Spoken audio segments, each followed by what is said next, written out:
I'm Taimur Nabili in Kuala Lumpur with the top stories on Al Jazeera.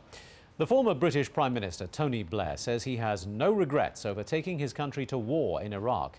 Blair appeared at a British inquiry into the 2003 invasion, where he was questioned for nearly 6 hours. He said he made his decision based on what he knew at the time.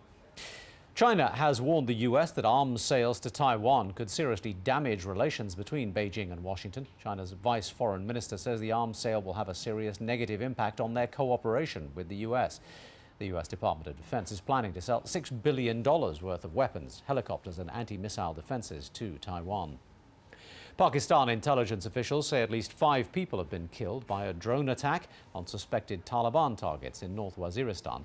The identities of those killed are not yet known. The US is known to regularly launch missile strikes in the area. Government troops in Afghanistan have repelled a Taliban attack on a major city. The Taliban opened fire near an army barracks on the western edge of Lashkar Gah in Helmand province. 5 Taliban fighters were killed in a 7-hour gun battle that followed. It comes just a day after Afghanistan's President Hamid Karzai reached out to the Taliban, offering to hold peace talks with them.